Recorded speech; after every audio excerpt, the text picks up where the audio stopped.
Les propongo que empecemos de inmediato con la primera afirmación de Marco Enríquez Ominami, el momento más polémico además del programa, que es cuando se refirió a la situación judicial por el caso SQM. Que no sé mucho también de qué se me acusa, porque ni siquiera usted sabe bien de qué se me acusa. ¿Sabe por qué? Porque no se me acusa de nada.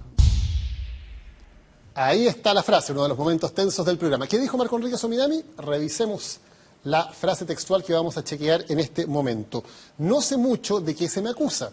Ni siquiera usted sabe bien de lo que se me acusa. ¿Sabe por qué? Porque no se me acusa de nada. Esto es, en lo que dice Chile Check, engañoso. Pablo, ¿por qué se catalogó como engañoso? Engañoso porque básicamente el candidato juega con dos acepciones del concepto de acusación. Una, la coloquial, que nosotros decimos, me están acusando de algo, con el sentido están diciendo que yo hice esto. Y la otra, el sentido estrictamente jurídico, que es más técnico y que lo puede explicar mejor aquí nuestro abogado. Mauricio. Bueno, lo primero que hay que aclarar es en qué situación se encuentra él en su caso judicial. Él fue formalizado el 19 de octubre del año pasado en una audiencia pública que se realizó en el 8º Juzgado de Garantía de Santiago. ¿En qué consiste la formalización de la investigación? Como decía, en esta audiencia pública, el fiscal le comunica al imputado, en este caso a Marco Enríquez, que está siendo investigado por hechos que describe con bastante precisión. De estos hechos fue una audiencia que duró más de una hora. Y luego le señala cuál es la calificación jurídica que cree de estos hechos, porque el fiscal estima que son delitos, en este caso delitos reiterados tributarios. Y sobre esa base, entonces luego verifica con el imputado, con Marco Enríquez, si él comprendió a cabalidad los cargos que es el imputado. Escuchemos ese momento, lo tenemos el video de lo que ocurrió en la audiencia de formalización.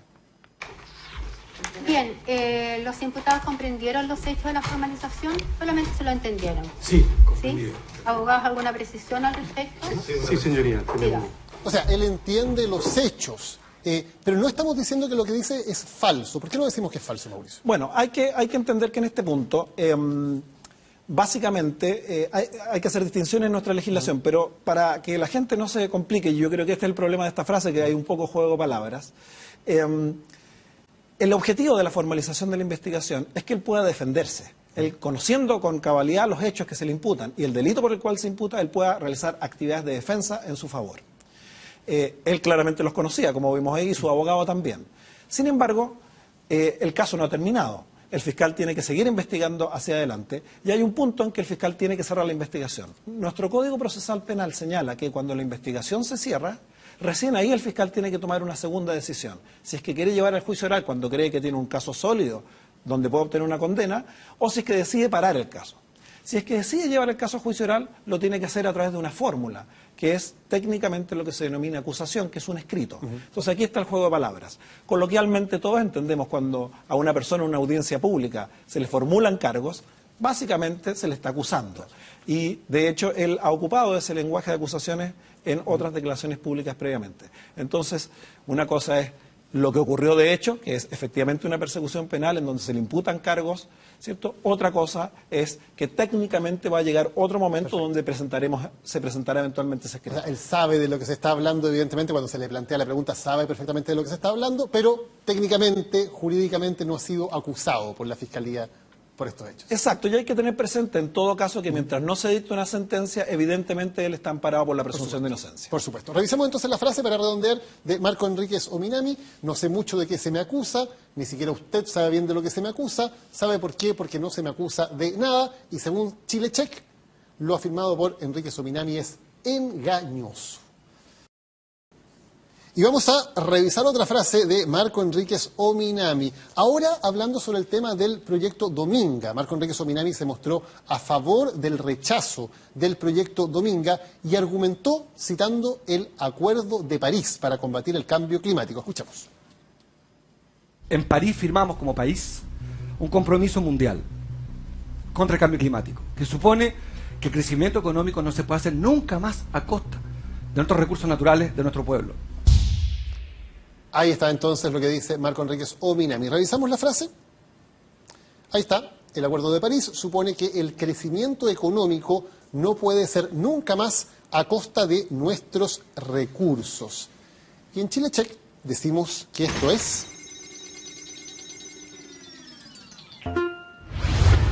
engañoso. engañoso. Mauricio, ¿por qué decimos que es engañoso? Bueno, para esto fuimos a la fuente original, que es el Acuerdo de París, y además a un conjunto de expertos que han trabajado en esto, y hay coincidencia de que este no pareciera ser el principal objetivo del Acuerdo de París. Vamos a revisar una gráfica entonces para entender de qué estamos hablando cuando hablamos del Acuerdo de París. ¿Cuáles son sus principales objetivos? Revisado completamente este acuerdo del 2015, que ha generado bastante polémica ahora último por la decisión del presidente Donald Trump de salir de él. Ahí está entonces. Destacamos algunos de los puntos, por ejemplo, objetivo, mantener el aumento de la temperatura media mundial muy por debajo de 2 grados, o sea, que no aumente 2 grados más de lo que ya ha aumentado la temperatura a nivel mundial. ¿De qué se trata entonces el acuerdo, Pablo? ¿Cuál es el foco de esto? Sí, la orientación principal del acuerdo es, digamos, mantener bajas las emisiones de carbono, las emisiones contaminantes, y también propender a descarbonizar la economía. Pero en ningún caso, esto implica, digamos, no explotar los recursos naturales. De hecho, eso no está señalado en ninguna parte del acuerdo. Descarbonizar, o sea que mantener a raya las emisiones de CO2, pero eso no significa no explotar recursos naturales. Exacto, y uno podría explotar recursos naturales adoptando medidas para precisamente disminuir los niveles de contaminantes de manera tal de ser respetuoso del Acuerdo de París, pero a su vez permitir el desarrollo sustentable en una sociedad como la chilena, por ejemplo. Por lo tanto, y viendo el contexto además, porque nosotros no solamente revisamos la frase, sino el contexto en que la dice el candidato, también es importante para poder entenderlo. Cuando él dice, cuando liga el rechazo de la minera Dominga con el hecho de que Chile debe cumplir con los compromisos del Acuerdo de París, ¿hay una relación causal entre las dos cosas? En general uno podría decir que no. Que no, porque al menos no en el sentido que él le atribuye al Acuerdo de París. Porque en ninguna parte del acuerdo, si uno lo lee, podría vincularse, digamos, directa y causalmente con las razones que se dieron para rechazar este proyecto. No hay en el acuerdo ninguna parte, por lo tanto, en que se prohíba o se recomienda a los Estados miembros no explotar sus recursos naturales. No, para nada. La recomendación es hacerlo de una manera que sea sustentable y permita cumplir los compromisos que en el caso de Chile no se adquirieron de reducción de emisiones. Perfecto. Bueno, redondeemos entonces, recordemos cuál es la frase de Marco Enrique Sominami que estamos chequeando.